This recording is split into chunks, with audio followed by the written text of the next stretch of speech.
जी बेटे, acid rain और उसके इफेक्ट्स ये लॉन्ग कैटेगरी का भी क्वेश्चन है, ठीक है। और इसकी डेफिनेशन मैं आपको पहले लिखवा रहा हूँ। इस डेफिनेशन को आप लोग पहले लिख लीजिएगा और उसके बाद फिर हम लोग आगे से कंटिन्यू करेंगे।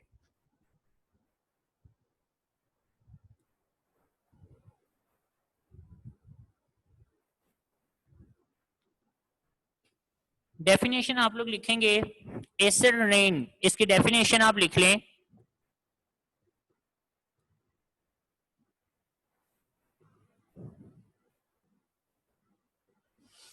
Acidic rainfall, acidic rainfall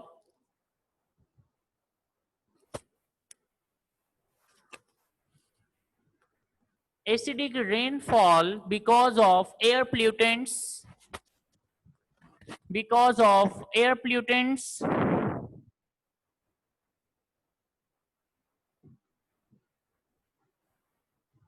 acidic rainfall because of air pollutants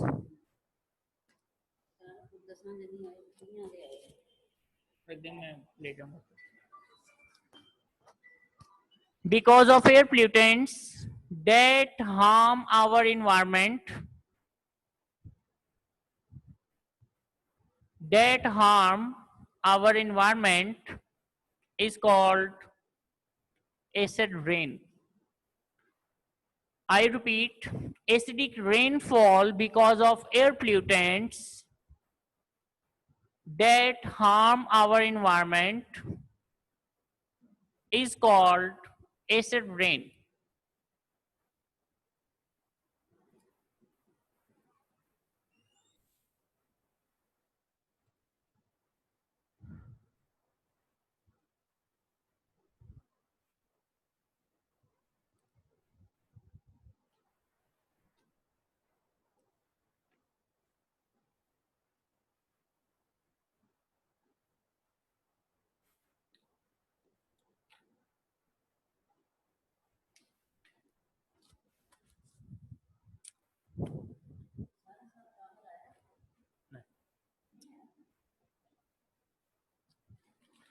okay बेटा, डेफिनेशन अब आप लोगों ने लिख ली होगी और इससे आगे जो है ना अब हम लोग मूव कर रहे हैं, ठीक है। देखिए बेटा, एसिडिक रेनफॉल जो है ये होती कैसे है, यानी कि जो एसिड रेन है ये कैसे होती है, इसे अब हम लोग पहले समझेंगे। तो याद रखिएगा बेटा कि एसिड रेन की जो मेन वजह है ना वो एयर पोल्यूटेंट्स होते हैं, ठीक है। एयर पोल्यूटेंट्स जो हवा के अंदर मौजूद होते हैं, जो बेटा बर्निंग ऑफ फॉसिल फ्यूल्स, इसके अलावा फैक्ट्रीज से निकलने वाले जो स्मोक हैं, इनमें बेटा बहुत ज्यादा गैसेस मौजूद होती हैं, जैसे कि कार्बन डाइऑक्साइड गैस है, सल्फर डाइऑक्साइड गैस है, NOx है। अब ये जितने भी बेटा नॉन मेटेलिक ऑक्साइड्स है ना, ये बेटा डिसॉल्व हो जाते हैं विद वाटर वेपर्स, यानी ये वाटर वेपर्स के साथ रिएक्ट कर जाते हैं। ओके बेटे, जब ये वाटर वेपर्स के साथ रिएक्ट करते हैं ना तो ये अपने रिस्पेक्टिव एसिड बना देंगे। याद रखिएगा कि जितने भी बेटा नॉन मेटेलिक ऑक्साइड्स हैं, जैसे मैं यहाँ पर आपके पास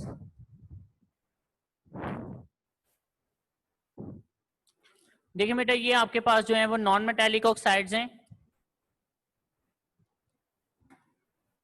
जैसे कि carbon dioxide gas, sulphur dioxide gas, NOx। NOx में हम लोग सारे ले लेंगे, ठीक है, यानी NO2, NO और NO3, इसलिए हम लोग इसको NOx लिख रहे हैं, ठीक है। अब बेटा ये जितने भी ऑक्साइड्स आप देख रहे हैं, इसी तरह सल्फर ट्राइऑक्साइड गैस जो कि सेकेंडरी पोल्यूटेंट की भी वजह होती है। अब बेटा ये जब वाटर के साथ रिएक्ट करेंगे ना तो वाटर वेपर्स के साथ, क्योंकि हवा में जो आपके पास क्लाउड्स हैं वो एक्चुअली वाटर वेपर्स ही होते हैं, जब इन वाटर वेपर्स के साथ रिएक्ट करते हैं ना तो ये अपने रिस्पेक्टिव एसिड्स प्रोड्यूस कर लेते हैं, ठीक है। जैसे कि फॉर एग्जांपल जब कार्बन डाइऑक्साइड गैस रिएक्ट करेगा तो ये क्या बनाएगा, carbonic acid, that is H2CO3, that is carbonic acid. तो बेटा ये कार्बोनिक एसिड जो है उसको प्रोड्यूस कर देगा। इसी तरह जब सल्फर डाइऑक्साइड गैस रिएक्ट करेगी तो it will produce sulphuric acid, that is H2SO3, ये सल्फ्यूरिक एसिड होता है जो ये प्रोड्यूस करेगा। जब नाइट्रोजन के ऑक्साइड्स रिएक्ट करते हैं तो ये अपने रिस्पेक्टिव बेटा वो बना लेते हैं एसिड्स, जैसे कि HNO3, it is a common example कि बेटा ये HNO3 नाइट्रिक एसिड प्रोड्यूस कर लेगा। इसी तरह जब सल्फर ट्राइऑक्साइड गैस रिएक्ट करेगी तो बेटा ये रिएक्ट करके बना देगा SO4 that is sulphuric acid. अब बेटा ये तमाम जो एसिड है ना, ये हवा के अंदर वेपर्स की ही फॉर्म में एग्जिस्ट करेंगे, ठीक है, they will exist in the form of vapours. ये बेटा हवा के अंदर किस फॉर्म में एग्जिस्ट करेंगे, वेपर्स की फॉर्म में, और वेपर्स की फॉर्म में ही हवा की मदद से वो एक एरिया से दूसरे एरिया में मूव करते रहेंगे। अब जैसे ही किसी एरिया में टेम्परेचर कम होगा, तो टेम्परेचर कम होने पर, ठीक है, यानी कहीं पर भी अगर ये ऐसे एरिया में मूव कर जाए जहां पर जो टेम्परेचर है वो अगर बेटा लो होगा, तो वहीं पर ये वेपर्स कंडेंस हो जाएंगे, ठीक है। Now these vapours to start condense, ये कंडेंस होना शुरू हो जाते हैं, और कंडेंस होने के बाद they will become in the form of liquid, ये लिक्विड फॉर्म में आ जाएंगे, और लिक्विड फॉर्म में आकर ये क्या बना देते हैं बेटा, रेन। और हम ऐसी रेन को नाम दे देंगे एसिडिक रेन, क्योंकि ये जो रेन अब हो रही है ये बेसिकली तमाम एसिड के जो वेपर्स हैं ये कंडेंस हो गए हैं, और वही कंडेंस होकर नीचे जमीन की तरफ आते हैं, और हम इसे एसिडिक रेन जो है वो कंसीडर करेंगे, ठीक है बेटा। तो अब आपकी बुक की वर्डिंग ये कहती है, as you have studied, burning of fossil fuels produces oxides of sulfur and nitrogen in air. Rainwater converts SO2 into sulfuric acid and NOx to nitrous and nitric acid. HNO2 is a nitrous acid, ठीक है, और HNO3 is a nitric acid. Normal rainwater is weakly acidic because it consists of dissolved carbon dioxide gas of air. Its pH is about 5.6 to 6, यानी कि जो वो कह रहे हैं कि जो नॉर्मल बारिश होती है ना, वो चूंकि हवा में CO2 गैस के साथ रिएक्ट कर जाती है और कार्बोनिक एसिड बना देती है, जिसकी वजह से इसका जो pH वैल्यू है वो 5.6 से 6 होती है। लेकिन बाकी जो नॉन मेटालिक ऑक्साइड्स हैं जैसे कि सल्फर डाइऑक्साइड है, NOx है, जब ये भी बेटा रिएक्ट कर जाते हैं और वाटर में डिसॉल्व हो जाएंगे, तो बेटा इसकी वजह से ये ज्यादा एसिडिक हो जाती है और इसकी pH वैल्यू जो है ना वो बेटा रिड्यूस होकर 3 to 4 के मिड में आ जाती है, ठीक है, यानी इसकी pH मिनिमम 3 हो जाएगी और मैक्सिमम 4 हो जाती है। जितनी pH कम होगी वो उतना ज्यादा एसिडिक होता चला जाएगा। Thus, acid rain is formed on dissolving acidic air pollutants such as sulfur dioxide, nitrogen dioxide by rainwater, as shown how oxides of sulfur and nitrogen are converted into acids. These acids dissolve in rainwater and damage soil, animals, plants and aquatic life. इस पूरे paragraph पे आप heading देंगे formation of acidic rain या formation of acid rain. इस पूरे paragraph पे आप हेडिंग दे दें फॉर्मेशन ऑफ एसिड रेन।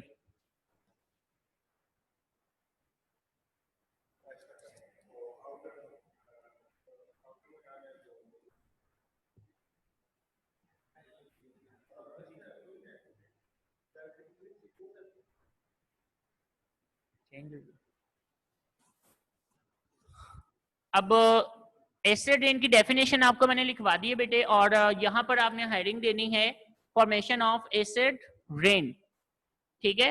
ये लॉन्ग कैटेगरी में अगर आता है आपको तो आपने इसमें सेम हेडिंग देनी है। पहले आप एसिड रेन की हेडिंग देकर वहां पर आप डेफिनेशन लिखेंगे और उसके बाद फॉर्मेशन ऑफ एसिड रेन की हेडिंग देकर ये पैराग्राफ आपने लिखना होगा। और फिर नेक्स्ट आपके पास जो है वो आ जाते हैं इफेक्ट्स, ठीक है। यहाँ पर 4 इफेक्ट्स गिवन है, तो इफेक्ट्स जो है ना वो हम लोग 1 बाय 1 अब यहाँ पर डिस्कस करेंगे।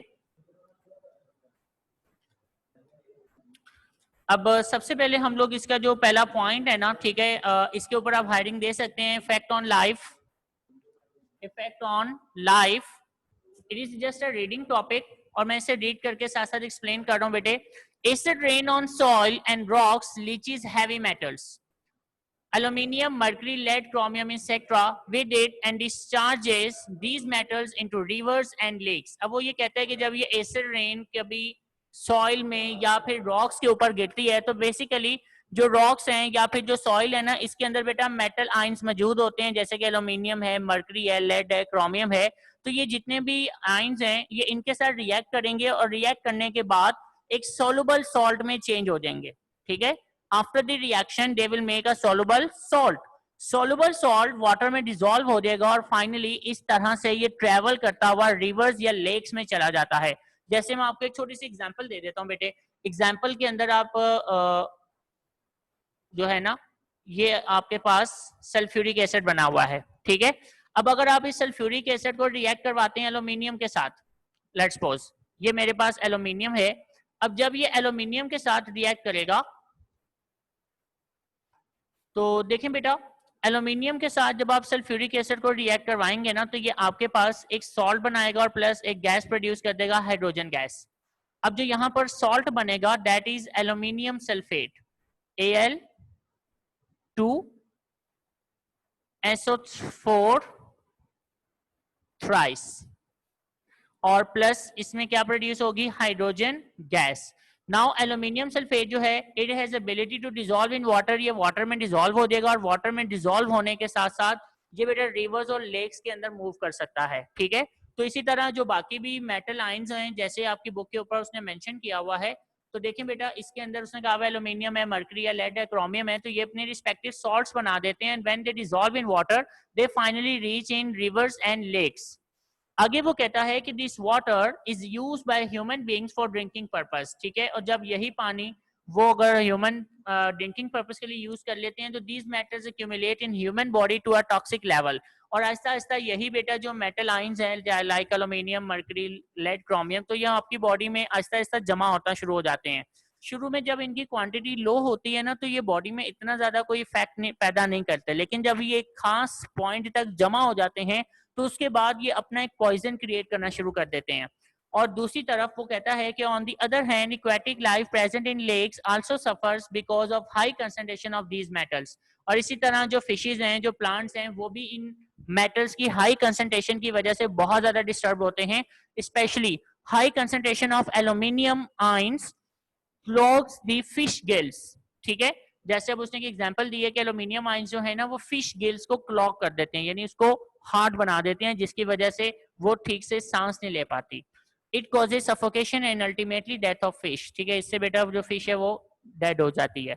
सो दिस इज अ वे कि किस तरह से आप देख सकते हैं कि एल्यूमिनियम, मर्करी, लेड, क्रोमियम ये हमारी बॉडी पर या फिर जो एक्वेटिक लाइफ है उनके ऊपर असरअंदाज होती है। तो यहाँ पर आपने हेडिंग देनी है इफेक्ट ऑन लाइफ,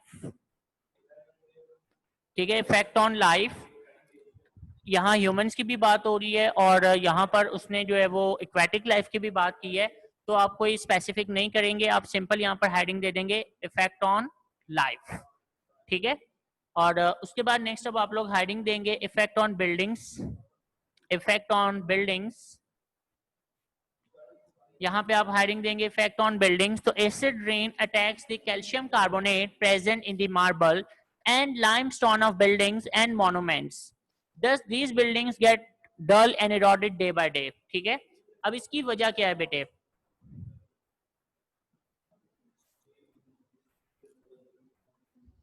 अब आप देख सकते हैं बेटा कि ये आपके पास जो है कार्बोनेट्स, चूंकि जो बिल्डिंग्स हैं इनमें ना मार्बल का यूज किया जाता है, स्पेशली कैल्शियम कार्बोनेट।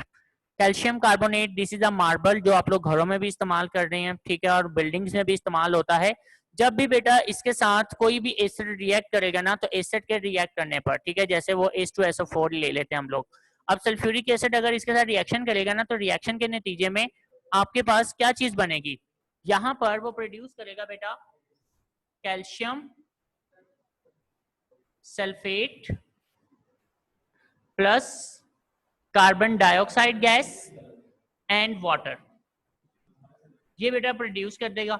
अब जारी बात है कार्बन डाइऑक्साइड गैस एक गैस की फॉर्म में यहाँ से रिलीज हो जाती है, वाटर के अंदर जो है वो कैल्शियम सल्फेट जो कि डिसॉल्व हो जाता है, और जाहिर बात है कि जब ये मार्बल के साथ रिएक्शन के नतीजे में ये जो प्रोडक्ट्स बन रही हैं, now it is soluble in water. अब जहां जहां एसिड मार्बल पे गिरेगा वहां पर वो कैल्शियम कार्बोनेट को चेंज कर देगा in different materials like calcium sulphate, carbon dioxide gas and water, तो वहां से वो पूरा मार्बल जो है वो खराब होना शुरू हो जाता है। और इसी तरह आपकी जितनी भी बेटा हिस्टोरिकल मॉन्यूमेंट्स हैं उन पे चूंकि पुराने वक्तों में मार्बल का ज्यादा इस्तेमाल हुआ था, तो वो आज एसिड रेन की वजह से ज्यादा जो है वो बुरी तरह से खराब हो रही हैं। तो this is the point, the effect on buildings.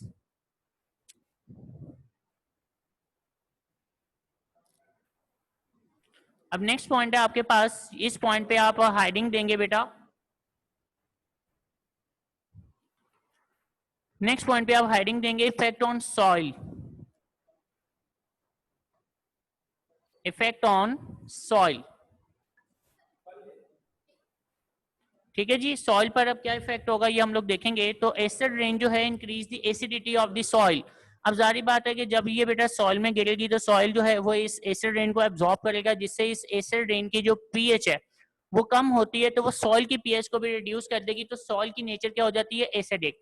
अब इस एसिडिक नेचर में बेटा जो क्रॉप्स हैं, जो प्लांट्स हैं, दे कैन नॉट ग्रो, ये इसमें प्रॉपर्ली ग्रो नहीं कर सकते हैं। तो many crops and plants can not grow properly in such soil. It also increase the toxic matters in the soil that poisons the vegetation. Vegetation का मतलब है वेजिटेबल्स, प्लांट्स या fruits. Even all trees affected due to acidity of the soil, यानी कि जो पुराने से पुराने दरख्त भी है ना, वो भी इससे इफेक्ट होते हैं। Their growth is retarded and they get dry and die. ठीक है, इससे क्या होता है कि इनकी जो ग्रोथ है वो रुक जाती है। रिटार्डेड का मतलब है स्लो हो जाना, रुक जाना। They get dry and die. ठीक है, ये इसका इफेक्ट है। लास्ट पॉइंट है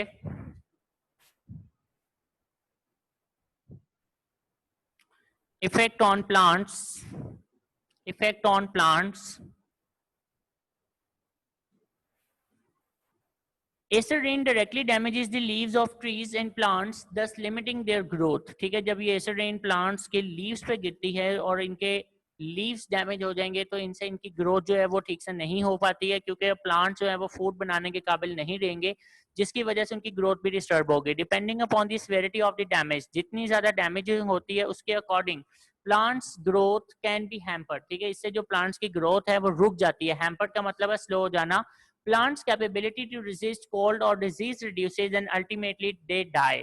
इससे बेटा क्या होगा कि जो प्लांट्स हैं, ठीक है, उनकी जो कैपेबिलिटी होती है डिजीजेस के अगेंस्ट रेजिस्टेंस पैदा करने की, वो भी रिड्यूस हो जाती है और वो इजीली डाई हो जाते हैं। So these are the effects of acid rain.